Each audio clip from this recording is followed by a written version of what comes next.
وَلَنَبْلُوَنَّكُمْ بِشَيْءٍ مِّنَ الْخَوْفِ وَالْجُوعِ وَنَقْصٍ من الأموال والأنفس والثمرات وبشر الصابرين۔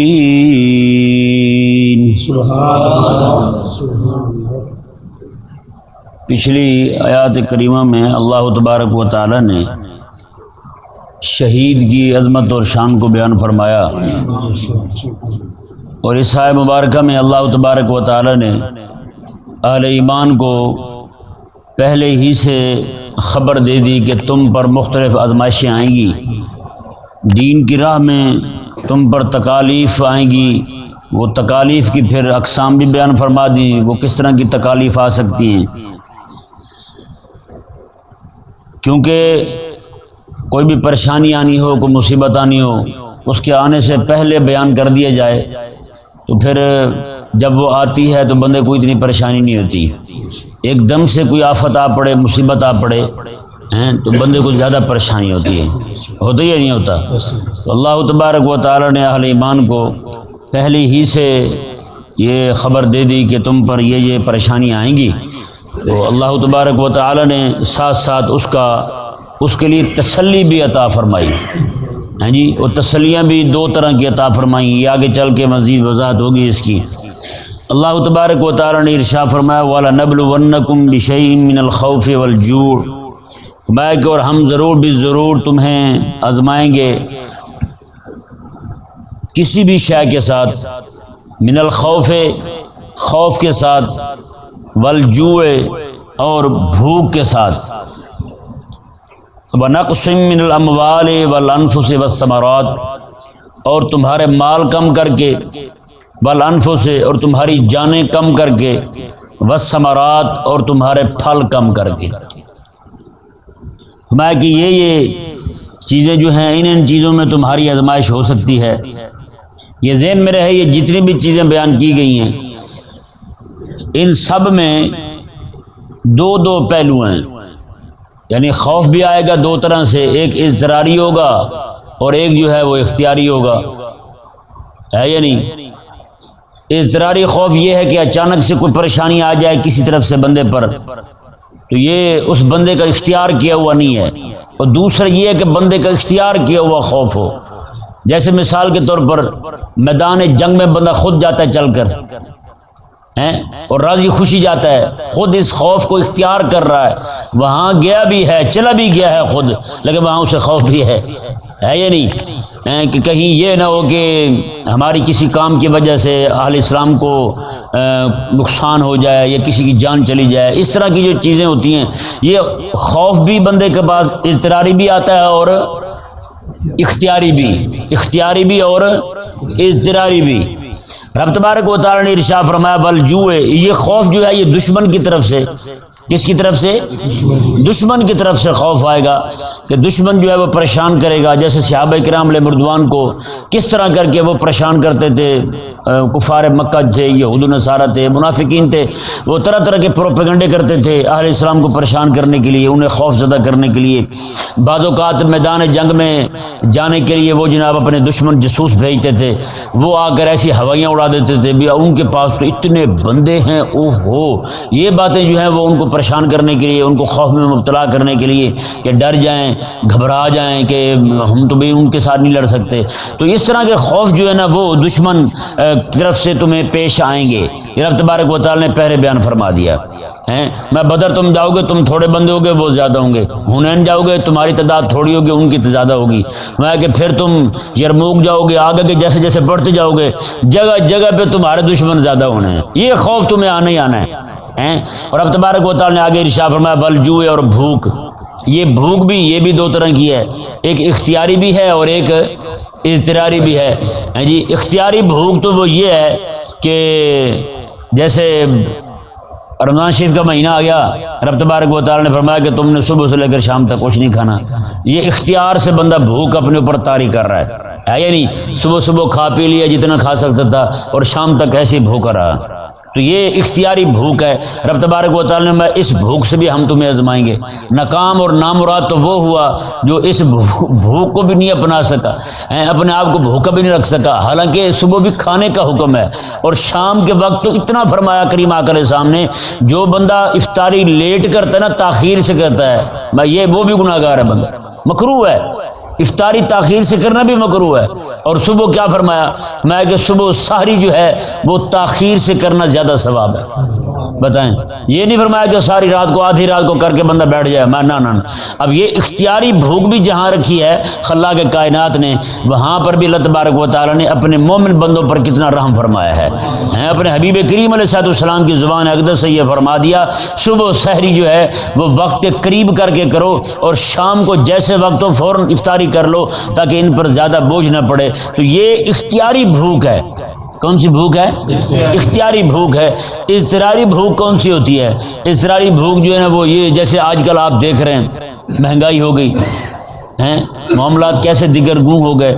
کوئی بندہ اگر کھلا ڈلا بھی کھا رہا تھا نا، وہ بھی پریشان ہے اب وہ بھی جناب اپنی جیبیں دیکھ رہا ہے کہ ہم معاملات کو کیسے جناب ان کو کیا جائے، کیسے ان کا انتظام اور بندوبست کیا جائے. ہاں جو چور ہیں، ڈاکو بدماش ہیں، ان کا تو انہیں تو کوئی فکر ہی نہیں ہے یا نہیں ایسا؟ وہ کہتے پہلے بھی ہم اسی طرح کرتے تھے، اب بھی اسی طرح کرتے رہیں گے.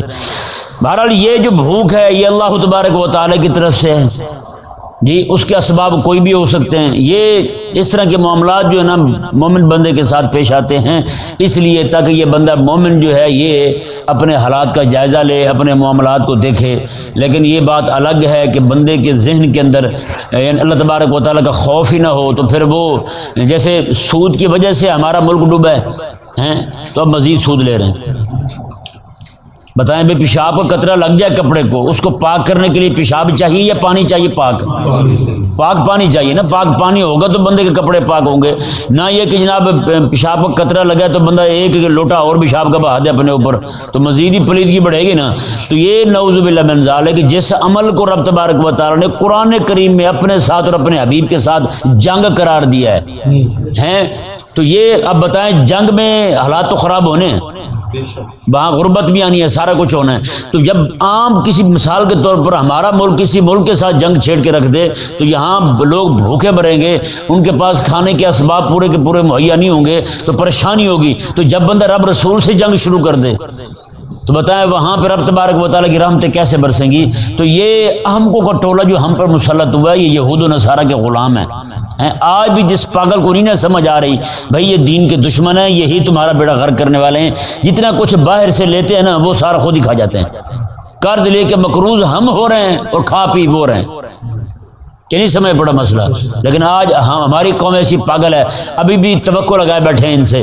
بھائی کسی خاتون کو گیس ہو جائے اور بندہ امید رکھ کے بیٹھا ہو یہ بچے جنم دے گی، تو بچے بتائیں کیسے جنم دے گی؟ وہ تو 9 مہینے پورے کے پورے ایسے جناب وہ رہے گی بیچاری. 9 مہینے کے بعد پتہ چلے گا نہیں اسے تو گیس تھی. تو بتائیں نقصان ہوا یا نہیں ہوا؟ نقصان تو ان کا ہوا جو امید لگا کے بیٹھے تھے، اس کو کیا نقصان ہے؟ یہی حال ہماری قوم کا ہے. ہماری قوم کا حساب ہے، وہ بلی نہیں ہوتی، اونٹ کھڑا ہو نا، اونٹ بعض اوقات جب مستی میں ہوتا ہے نا تو اپنی زبان باہر نکال کے نا ایک جانب کو، تو وہ آوازیں نکالتا ہے عجیب سی، اور اس کے منہ سے جھاگ نکلتی ہے. وہ جھاگ جو ہے نا اس کی اتنی ساری نکلتی ہے زبان کے ساتھ وہ لٹک کے کھڑی ہوتی ہے. وہ بلی جو ہے نا وہ بیچاری سمجھتی ہے یہ چربی ہے، آدھا پونا گھنٹہ کھڑی رہتی، کہتی ہے اب گراتا ہے. وہ کیا ہوتا ہے، وہ بعد میں جب اندر لے جاتا ہے زبان تو چربی بھی ساتھ چلی جاتی ہے اندر. بلی کہتی جا نامردا یہ ذلیل کیا تمہیں. ہماری قوم کا حساب وہی ہے. یہ بلی تو چلو آدھا گھنٹہ دیکھتی ہے، یہ 5 سال پورے دیکھتی ہے. 5 سال پہلے نعرے لگاتی ہے، نعرے لگا کے لے کے آتی ہے، 5 سال بعد پھر نعرے لگا کے اتارتی ہے یا نہیں؟ کہتے ہیں اسے تو چلو دیکھ لیں، اسے تو چلو. یار آپ تو ہر ایک کو دیکھ چکے ہو، ایک بار نہیں کئی بار دیکھ چکے ہو. آپ کو یقین ہو چکا کہ یہ دین کے دشمن ہیں. انہوں نے ہی ہمارا بھٹا بٹھایا ہے، انہوں نے ہی ہمیں اس حال تک، اس نوبت تک پہنچایا کہ آج جناب بیچارے لوگ جو ہیں وہ ایک وقت کی روٹی کھانے کو تنگ ہیں. یہ جو پریشانیاں آج ہم دیکھ رہے ہیں یہ ہمارے ہاتھوں کا کیا در ہیں۔ رب تبارک و تعالی نے ارشاد فرمایا وَلَكُمْ مَا كَسَبْتُمْ، اور تمہارے لیے وہی کچھ ہے جو کچھ تم نے کیا ہے۔ وَلَكُمْ مَا كَسَبْتُمْ، جو کچھ تم نے کمایا ہے نا اور تمہارے ہاتھوں نے کیا ہے یہ اسی کا نتیجہ ہے بس۔ تو یہ رب تبارک و تعالیٰ کی طرف سے یہی معاملہ بھوک کا جو ہے کئی سارے اہل ایمان کے لیے یہ آزمائش ہوگی، کئیوں کے لیے یہ سزا ہوگی جو ان حکمرانوں کو اچھا کہتے ہیں اور یہ سودی معاملات کو صحیح کہتے ہیں، IMF کے مقروض ہیں، غلام ہیں، جو پیدائشی غلام ہیں بیچارے یہود و نصارہ کے، ان کے لیے یہ سزا ہے، ان کے لیے کیا ہے؟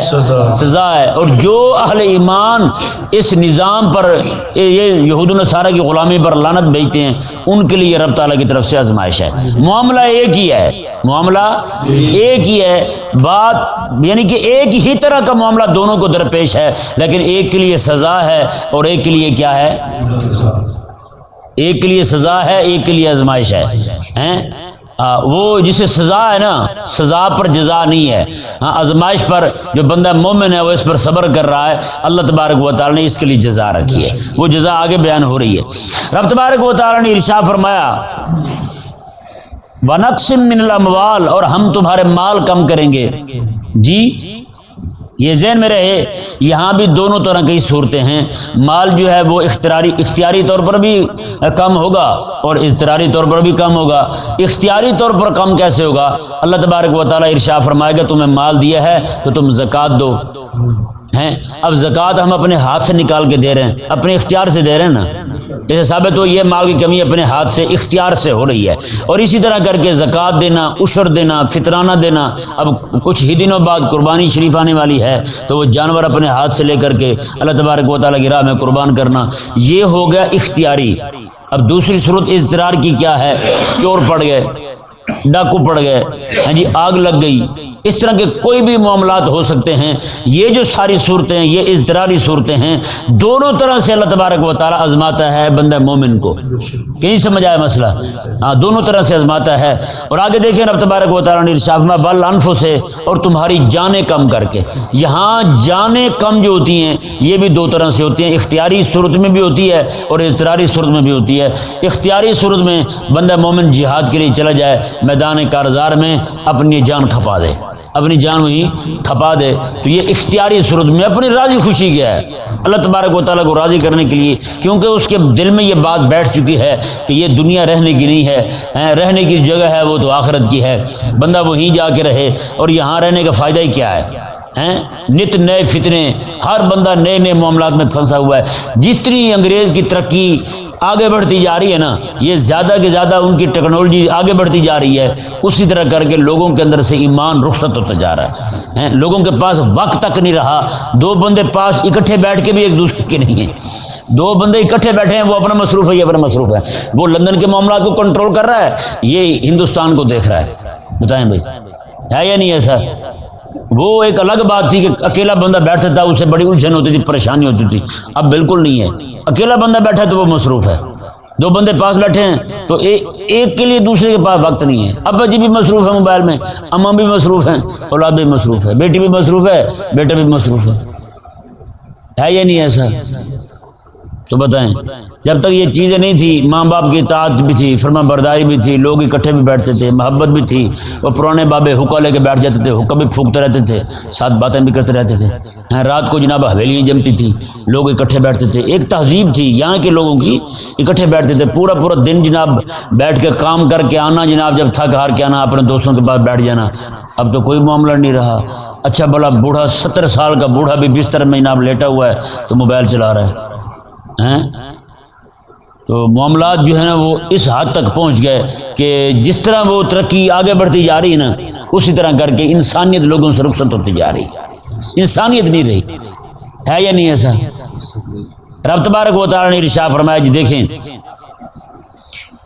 بالانفس سے، اور تمہاری جانیں کم کر کے۔ اختیاری صورت جو ہو گئی نا وہ یہی ہوئی کہ بندہ میدان جہاد میں چلا جائے رب تعالیٰ کے دین کے اعلیٰ کے لیے، کلمہ حق کو بلند کرنے کے لیے، دین کو غالب کرنے کے لیے اپنی جان دے دے۔ اور اضطراری صورت کیا ہے؟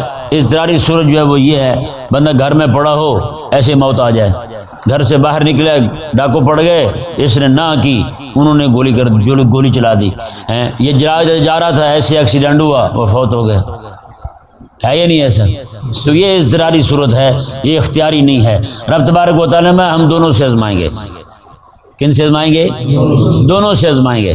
اور رب تبارک و تعالیٰ نے ارشاد فرمایا آگے والثمرات، اور تمہارے پھلوں کو کم کر کے.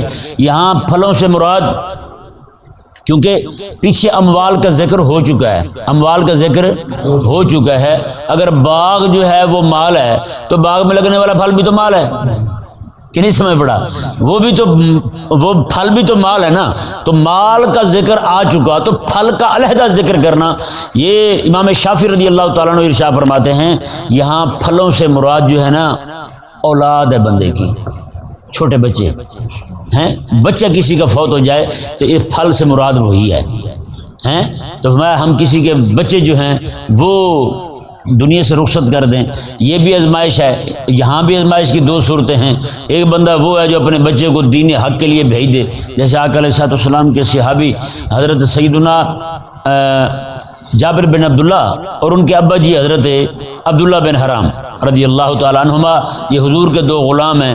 یہ جب جہاد ہوتا نا، دونوں باپ بیٹا قرآن اندازی کرتے تھے، قرآن اندازی کرتے تھے. ابا کہتا میں نے جانا، بیٹا کہتا میں نے جانا. وہ کہتا ابا جی چلو پگ لیتے ہیں. پگنا جانتے ہیں نا؟ ہاں، جو پگا گیا وہ جائے گا، جو جائے گا، جو رہ گیا وہ رہ جائے گا. تو ہوا یہ کہ پہلی جو جنگ تھی غزوہ بدر والی، تو وہ قرآن نکلا. آقا علیہ الصلوۃ والسلام کے صحابی حضرت جابر رضی اللہ تعالیٰ عنہ کے نام، حضرت جابر بن عبداللہ کے نام، تو وہ چلے گئے، بیٹے چلے گئے. اور جب احد کا واقعہ آیا تو اس وقت جو ہے نا اس میں ان کے ابا جی چلے گئے بدر میں، حضرت عبداللہ رضی اللہ تعالیٰ عنہ گئے، وہیں شہید ہو گئے. اور حضرت جابر جو ہیں یہ حضرت رضی اللہ تعالیٰ عنہ یہ جاتے ہیں احد میں. اچھا، یہ وہاں جاتے ہیں، وہ ہوا کیا؟ اچھا، ان کی 8 بہنیں تھیں. کتنی بہنیں تھیں؟ 8 بہنیں تھیں ان کی. تو یہ حضرت جابر رضی اللہ تعالیٰ عنہ جو ہیں وہاں جب احد میں جاتے ہیں نا، احد میں آپ کو معلوم ہے کہ وہاں پہ بھگدڑ مچ گئی تھی. لوگوں میں یہ مشہور ہو گیا کہ آقا علیہ السلام شہید ہو گئے ہیں. تو لوگوں نے کہا کہ اب زندہ رہنے کا فائدہ کیا ہے، اب حضور ہی نہ رہے. تو ایسے حالات میں جب کوئی بھی نہیں نہ رہا تو اس وقت بھی حضرت سیدنا جابر رضی اللہ تعالیٰ عنہ جو ہیں ایسے حالات میں شہید ہو رہے ہیں، آقا علیہ السلام کا دفاع کرتے ہوئے، حضور کا دفاع کرتے ہوئے. اس وقت یہ بندے کے پاؤں نہیں اکھڑے وہاں سے، اس وقت کھڑے رہے.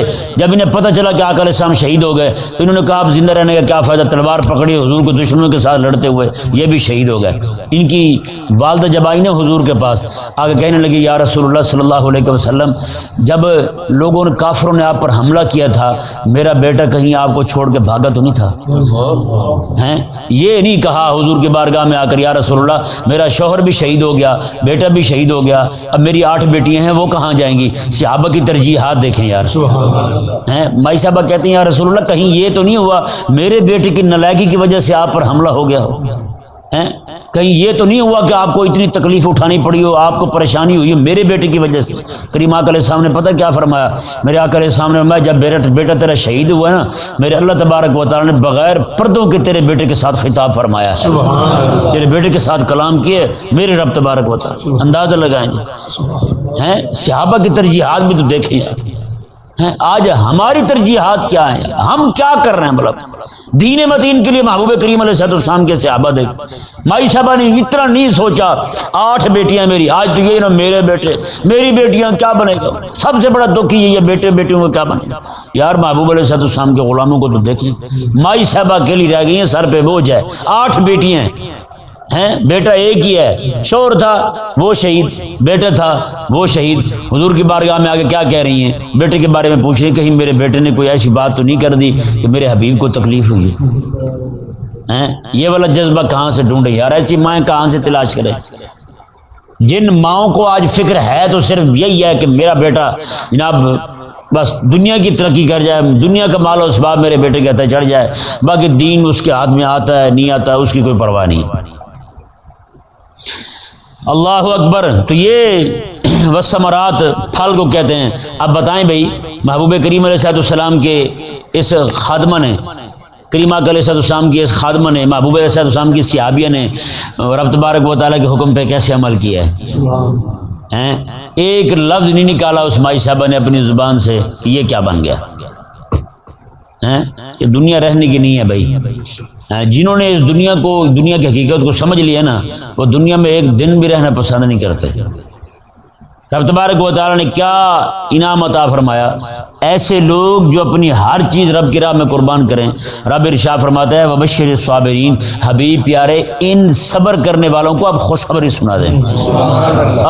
انہیں خوشخبری سنا دیں حبیب. بتائیں بھائی ایسے لوگ جو ایسے حالات کے اندر، اب صبر ہے کیا بھائی؟ ہمارے ہاں تو صبر کا ایک جو ہے نا کانسیپٹ کہتے ہیں انگریزی میں، خیال ہی غلط ہے. صبر جسے ہم صبر سمجھتے ہیں نا، وہ صبر نہیں ہے. ہمارے ہاں صبر یہ ہے کہ کوئی معاملہ خراب ہو گیا، کوئی تکلیف آ گئی تو 5-7 گالیاں دیں گے، 1900 بندوں کو بتائیں گے، ہے یا نہیں؟ لوگوں کو بتا کے بعد میں جب دیکھیں گے اپنا چارہ جوئی بھی کریں گے، کسی نہ کسی طریقے سے بدلہ لے لیے جائے. جب دیکھیں گے اب کچھ ہاتھ نہیں آ رہا تو بعد میں بیٹھ کے کہیں گے بھائی بشیر میں نے تو صبر کر لیا ہے، بس میں نے کیا کر لیا ہے؟ صبر کر لیا. کریم آقا علیہ السلام نے ارشاد فرمایا الصبر عند صدمۃ الاولی، صبر یہ ہے کہ جیسے تکلیف پہنچی ہے اسی وقت زبان بند. پہلے صدمے پہنچتے وقت ہی بندہ منہ بند کر لے، کوئی بات شکوے کی شکایت کی زبان پر نہ لائے تو بھائی یہ صبر ہے.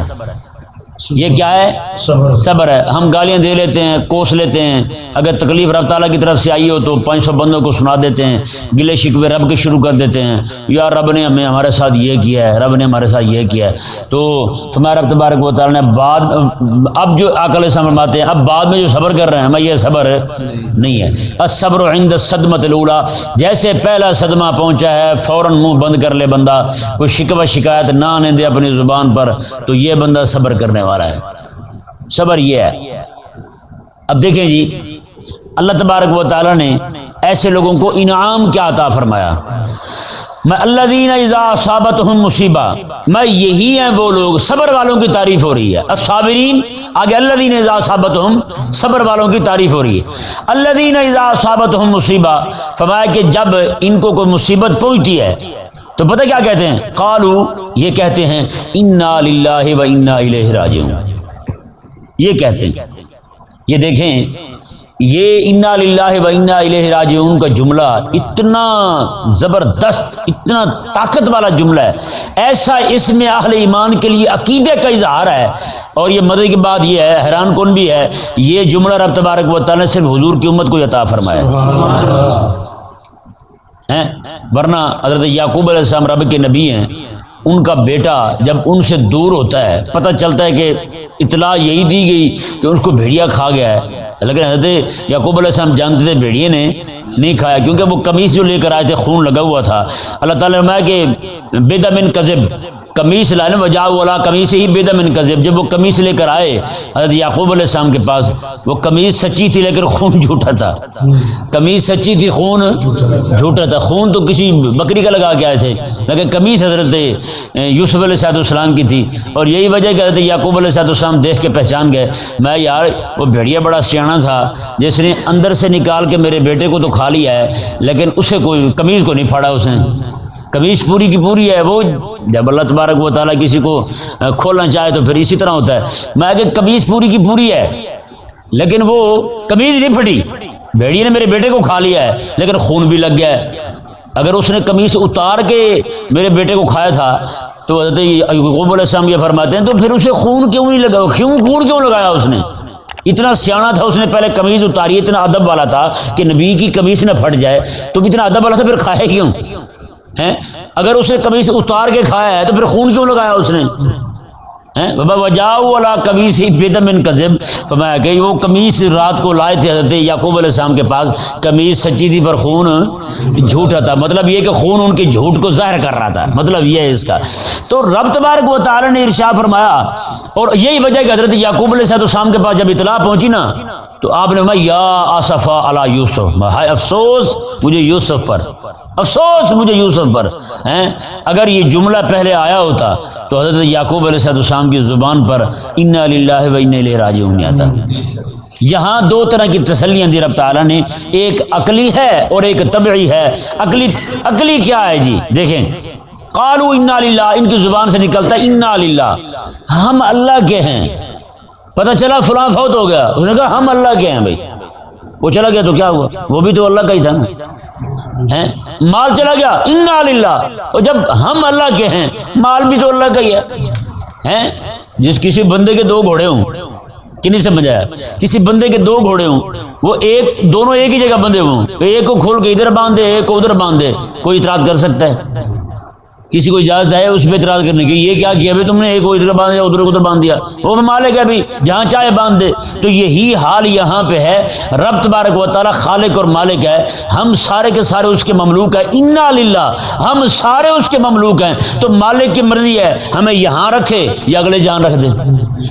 کہ نہیں سمجھا؟ ہمیں یہاں رکھے اور ہمارے بچوں کو وہاں رکھ دے، ہمارے بچوں کو یہاں رکھے ہمیں وہاں رکھ دے، تو اس کی مرضی ہے. بھائی یہ عقل بھی مانتی ہے کہ ہم اس کے غلام ہیں، وہ ہمارا آقا ہے، ہم مملوک ہیں، وہ ہمارا مالک ہے، وہ معبود ہے ہمارا، ہم اس کے عابد ہیں، ہم اس کے محض بندے ہیں.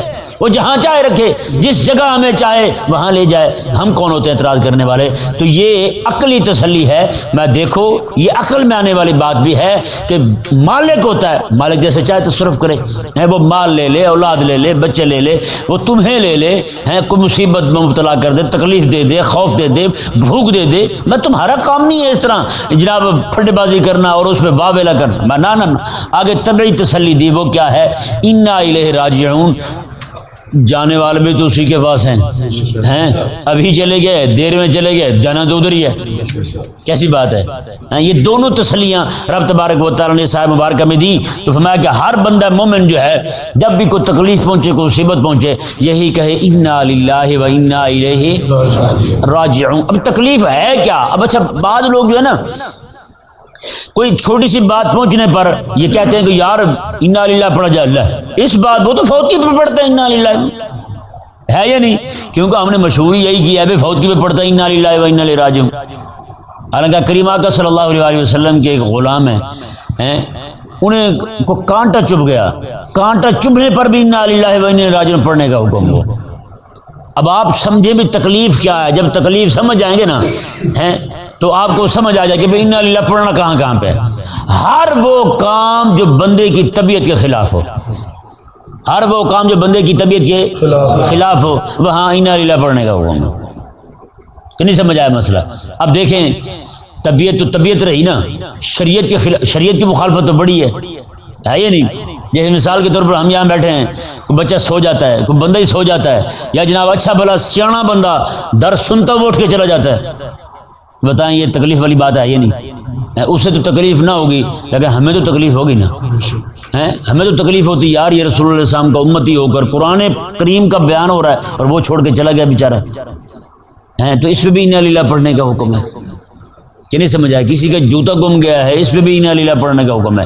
کوئی بھی چیز جو ہے نا بندے کی طبیعت کے خلاف ہو جائے، ہر وہ بات جو اس کی جس چیز کو وہ یہ خیال کر رہا تھا کہ ایسا ہو اور وہ اس کے خلاف ہو جائے، وہ چھوٹی ہو یا بڑی ہو، اس پہ انا للہ پڑھنے کا حکم ہے.